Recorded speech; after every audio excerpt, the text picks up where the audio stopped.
right, we're going to fill out our foldable, and then I'm going to show you some shapes. So surface area is the total area of each face, which I know that sounds weird, that makes up a 3D shape.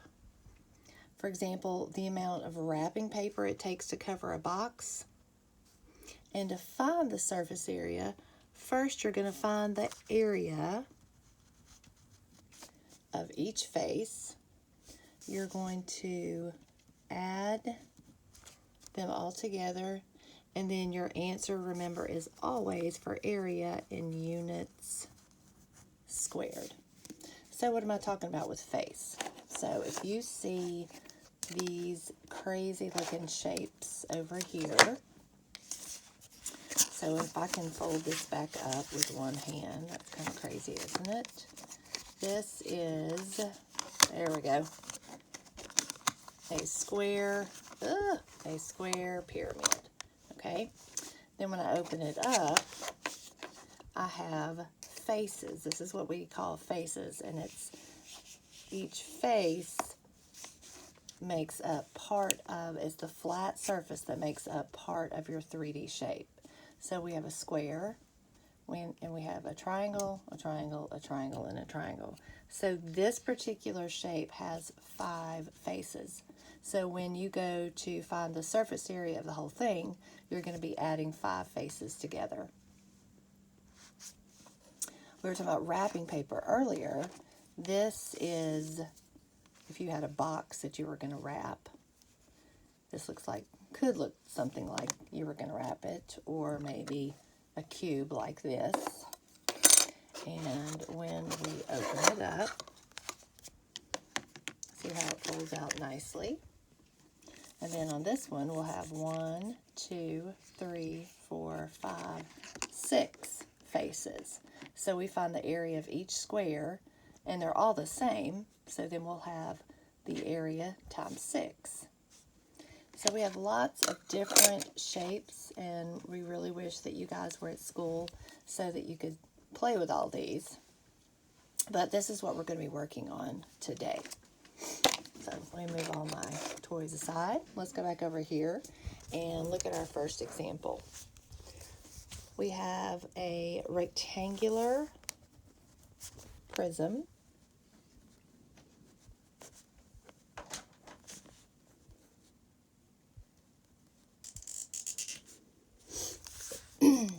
And we have this side, we have this side, and this side, which doesn't look like we have a whole lot, does it?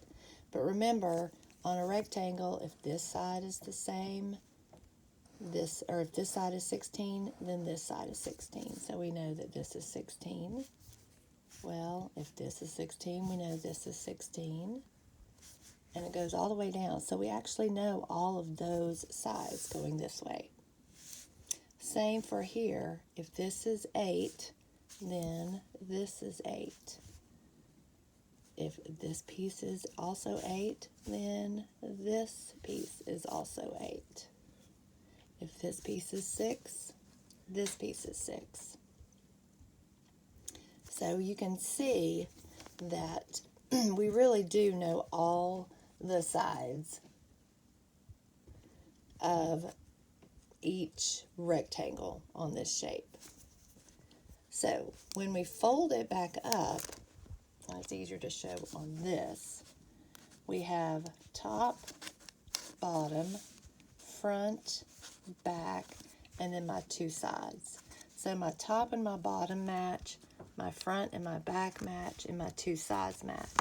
So here's these 2 match, these 2 match, and these 2 are the same when you fold it back up. So if I find the area of this one, then I've already found the area of this one.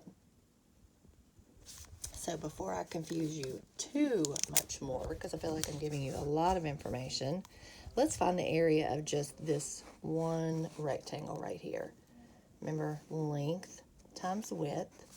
So I'm going to punch in my calculator. Y'all can see this super fancy one my son let me borrow. I don't even know how to turn it on. So 16 times 8 equals 128. So this first rectangle is 128 centimeters. So here's the first one. Now let's look at this one. So this is 16, and this little side piece, remember, is the same as this one, because on a rectangle, if this is 8, this is 8. If this is 6, this is 6. So this one right here is 16 and 6.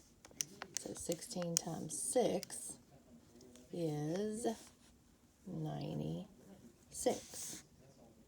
Now I can keep going down and multiplying to get these areas of these rectangles, but if you'll notice, these two are the same.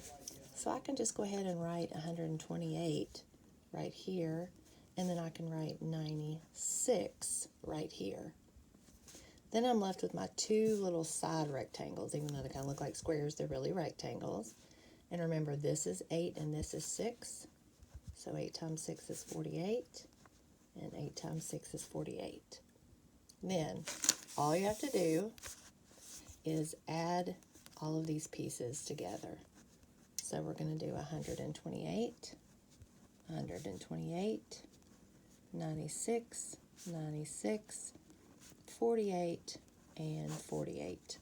And please, for heaven's sakes, use your calculator. And I bet some of you are sitting there saying, well, Miss Sawyer, you could do a shortcut, which is very true. I could. Does anybody know what that shortcut would be? If I multiplied 128 times 2, I would get 256. And if I multiplied 96 times 2, I would get 192. And 48 times 2 is 96. And then I could just add these three numbers together and still get 544 centimeters squared. So since these are a little bit longer, I'm going to be stopping and then starting a new video so it will upload kind of quickly. Hopefully you understood the first one and you got the notes. If not, we will be doing some FaceTime tomorrow on Google Meet. Make sure you check our Google Classrooms, whether it's for Miss Denton, Miss Millwood, or Miss Fritch, to see what time we're going to be on. And that way, if you guys have any questions about this, you can definitely ask us. Also, we are giving out remind codes, and you can use those codes to text us at any time you have a question. All right, that's enough of this first one. I'll see you in a minute for the second one.